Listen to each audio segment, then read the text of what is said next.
Yo, Geeks, tudo em cima! Começamos o capítulo com Kurapika explicando as habilidades das moedas do Príncipe Zheng para ele. A gente pode observar nos últimos capítulos que o Príncipe Zheng estava mais perdido do que cego e tiroteio no meio de todas as suas habilidades e poderes que estavam sendo apresentados para nós através das suas moedas. Ele estava meio que não entendendo direito o que prosseguir, o que fazer com este poder que estava em suas mãos. Kurapika percebe que quando o príncipe passa a moeda para outra pessoa, o valor dela cai, mas quando ele retorna a moeda, o valor não retorna ao seu estado anterior. Por exemplo, se a moeda que o Zheng acaba passando para o Kurapika tem um valor de 10, quando essa moeda chega em posse do Kurapika, zera para 1. Só que quando o Kurapika passa novamente ali para o Zheng, em vez de retornar para 10, permanece com 1. Então, basicamente, quando ele faz com que este poder, essa moeda, passe para outra pessoa, isso quer dizer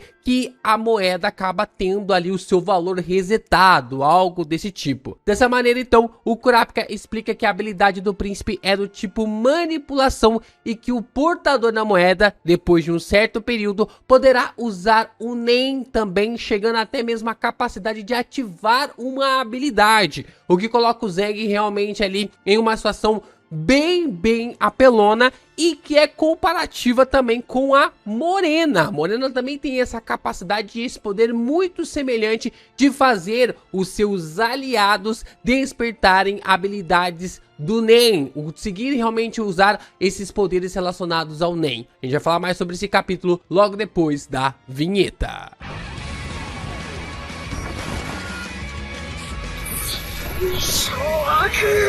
Então vemos que o nosso menino é sagaz demais e ele entende que existe uma 11ª moeda que foi pega pelo soldado do primeiro príncipe, o Conventoba.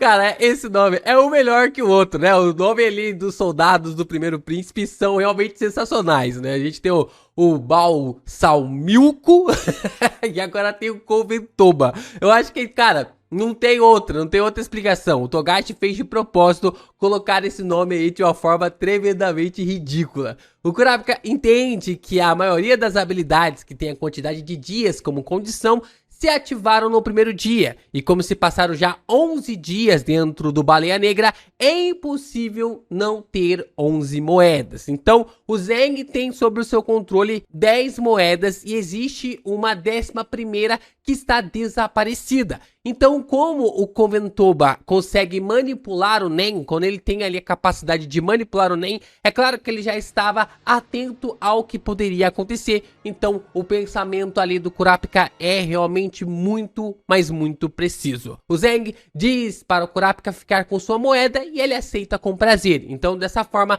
meio que eles fazem uma aliança com o Zheng passando a sua moeda para o Kurapika e dessa forma, quem sabe, o que pode vir através ali deste poder. No final, o Zheng entende que só está fazendo isso para ajudar os herdeiros mais novos, não que Kurapika será um igual a ele. Então, o Zheng, ele age ali como um herdeiro mais velho para proteger os mais novos e impedir com que eles venham a falecer, né? Impedir aqui com que eles venham a morrer de forma à toa no combate ali mediante a este trono de Kakin. Mas ele mesmo fala para o Kurapika que, olha, eu só tô fazendo isso por causa dos herdeiros mais novos. Eu não estou colocando você de pé de igualdade comigo. Assim, o Kurapika entende que tudo está estabilizado de forma bem sensível em Kakin, que se os grupos mafiosos começarem a guerrear, todo o sistema cairá e assim o Benjamin pode aplicar uma lei marcial e se tornar o rei da parada toda. O Kurapika então começa a colocar o seu pensamento,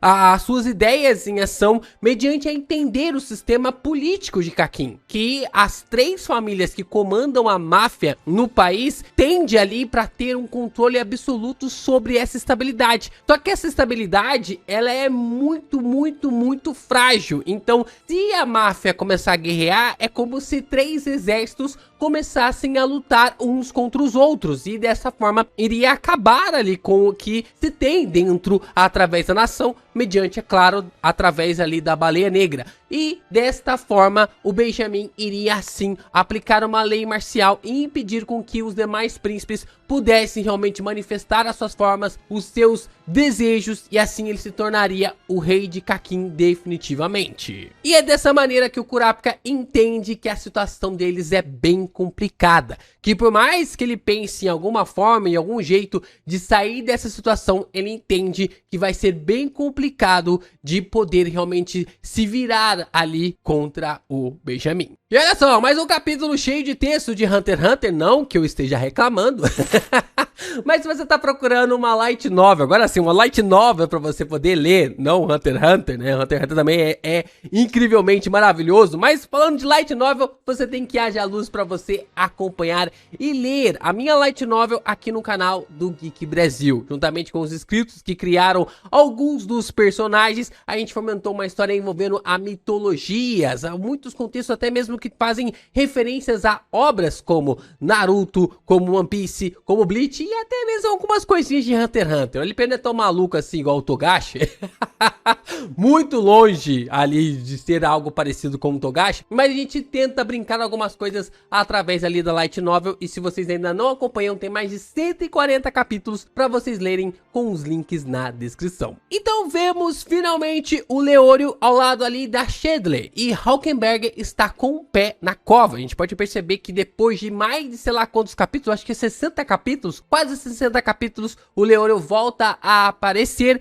e dessa maneira o Balsamilko explica que a vida do Hawkenberg não deve passar de 12 horas para o Benjamin, o que o primeiro príncipe agradece os serviços prestado dele. Então, aquilo que havia sido colocado como uma dúvida na cabeça do Benjamin nos últimos capítulos, agora era uma certeza que o Balsamilko realmente havia conseguido lidar com o Hawkenberg. Só que não, porque na verdade é o nono príncipe que está controlando o corpo ali do principal soldado da força de defesa ali do primeiro príncipe, o que coloca realmente ainda mais fogo nessa disputa. Então, né, a gente achava que o Togashi iria facilitar no entendimento de uma explicação de uma transferência ali de corpos, né, de uma técnica de transferência de corpos. Ah, meu amigo, claro que não, né, claro que não. Então, dessa forma, a gente vê a explicação da habilidade ali do Hawkenberg, que ele faz o seguinte: pessoa aleatória do grupo do Hawkenberg A para troca forçada de mente com alvo de flecha B. Então, basicamente, ele precisa mirar a sua flecha para acertar o seu alvo e assim trocar de mente. Quando existem dois corpos, apenas uma mente pode despertar por vez. Então, obrigatoriamente, ele precisa manter a pessoa que ele estava ali controlando, né, que ele acabou indo para o corpo, meio que apagado, desmaiado, porque se essa pessoa despertar, isso faz com que ele perca o controle sobre o corpo. A prioridade de despertar vai para o usuário da habilidade A, ou seja, aquele que é o dono do corpo. Duas mentes podem existir em um corpo, ou seja, se o Hawkenberg perder o controle do corpo e depois o dono do corpo vier a desmaiar, vier a sofrer um impacto ali, ele pode retomar o controle dessa forma do corpo. Então a técnica dele realmente é algo muito assustadora. Se a mente A morrer no corpo B, a mente A retornará ao corpo A, coexistindo, e a mente A terá domínio, caso ali parecido como a gente viu do Sumidori e do Shikaku, né? Essa definição sobre os dois personagens e da habilidade que o Hawkenberg acabou apresentando para nós. Se a mente B morrer no corpo A, isso quer dizer que a mente B retornará ao corpo B, coexistindo,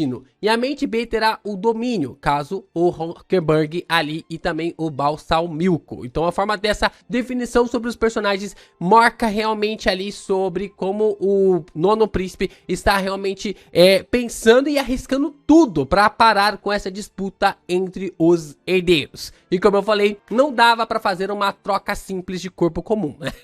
O Togashi tinha que realmente complicar tudo, fazer com que todas as coisas ficassem ainda mais difíceis de entender, mas basicamente deu ali pra meio que entender o contexto e toda a parte geral ali sobre a situação da habilidade do personagem. Assim, o nono príncipe diz que contará com a ajuda daqueles que querem se sacrificar para ter um país melhor, que ele realmente vai buscar as pessoas que querem ter uma devoção para que Kakin seja um reino melhor, seja um lugar melhor para se viver, e assim ele conta com os sacrifícios dessas pessoas. É claro, né, eu também conto com o sacrifício de vocês? Não, não tô pedindo isso. Eu tô pedindo apenas um like nesse vídeo, se inscrever aqui no canal e compartilhar ele com seus amigos que são fãs de Hunter x Hunter. Também, se você quiser, deixe o seu hypar aí e se torne membro aqui do canal. Isso nos ajuda pra caramba, gente. Você tem noção de quanto você deixar o seu like, seja ali, se você estiver assistindo na vertical ou na horizontal, você pode deixar o like quando bem quiser ou como você quiser. Agora, de todos os modos, você pode deixar o like e dessa maneira ajudar o canal do Geek Brasil a fazer com que o YouTube divulgue ainda mais os nossos conteúdos pela plataforma. A gente não tá exigindo sacrifício não, é só o like. É só o like e isso já nos ajuda pra caramba. Assim, vemos que o corpo do nono príncipe piora ainda mais. A gente vai observando ali que o corpo dele vai se degradando e a gente vai observando que o formato do seu corpo vai levando ele realmente em direção à morte. Assim, nós podemos ver que o Tsuhidonihi, eu acho que é assim, vocês sempre pegam no meu pé sobre a forma como eu pronuncio o nome desse cara, mas também o Togashi não brinca, né? Ele não brinca. Ele evolui ainda mais o seu controle sobre o Nen, mas não está satisfeito. Ele coloca ali alguns limites, algumas ideias sobre quanto ele quer aplicar o seu poder. Fala assim, não, eu preciso controlar em 3 dias, em 2 dias, em 1 semana. E até mesmo os agentes que estão em volta dele falam, caraca, esse maluco aqui, ele é maluco. Literalmente, esse maluco, ele é maluco, porque ele fica se colocando ainda mais ali essa visão, esse limite que é ilógico e mesmo assim ele consegue se colocar nessa ideia e colocar realmente ali essa visão de que ele precisa atingir esses alvos e esses estágios. E caraca, é muito claro, a comparação é muito clara porque ele é muito, mas muito parecido com o Netero. Até a maneira de se concentrar, até os traços, os trejeitos ali, é muito parecido com o Netero. Caraca, ele jovem é completamente ali o Quarto Príncipe. O Netero jovem é completamente Quarto Príncipe, é cuspido e escarrado. A gente apostou aqui no 14º Príncipe, não tem como, né? Eu acredito que pode ter até mesmo uma conexão em volta sobre isso. Talvez ali o Bion tenha mais filhos, mais herdeiros realmente focados na situação, mas não tem como negar. O Quarto Príncipe é a cara do Netero jovem e isso realmente não tem como tirar aqui dessa forma e dessa comparação como o Togashi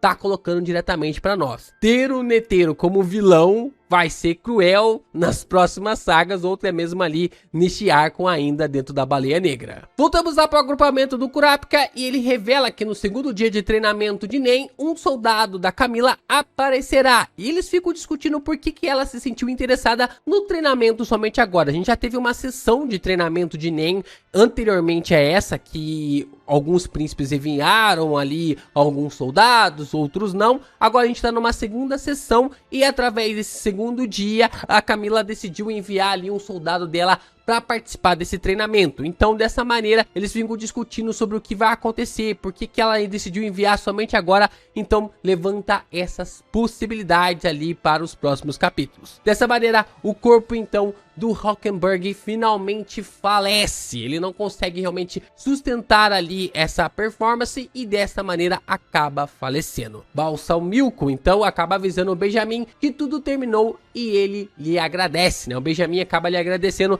dizendo que havia realmente agido ali como deveria ter agido. E dessa maneira, o irmão ali, né, o Hulkenberg, ele acaba falando que ele é grato ao Benjamin, que havia realmente caído na dele, meio que controlando o corpo do soldado do primeiro príncipe. Benjamin avisa que o procedimento para o enterro precisa ser com todo o respeito que o Hulkenberg merece, né? Então, a gente pode observar que ele é realmente esse sentido soldado mesmo, né? O Benjamin é esse cara que, não, ele é meu inimigo apenas no combate, na guerra e na disputa. Depois que acabou, acabou. Literalmente, ele merece um respeito, merece ser tratado como um herdeiro, merece ser tratado como um filho do meu pai, né? E essa é uma definição ali interessante sobre o Benjamin, que é um cara que ele é um soldado, né? Um militar mesmo, esse pensamento militarista dele. Mas então, o caos pode estar prestes a ser instalado. Isso porque o corpo do Hulkenberg terá uma procissão pelo navio, onde os príncipes, a máfia, toda a galera da treta vai se juntar em um único lugar.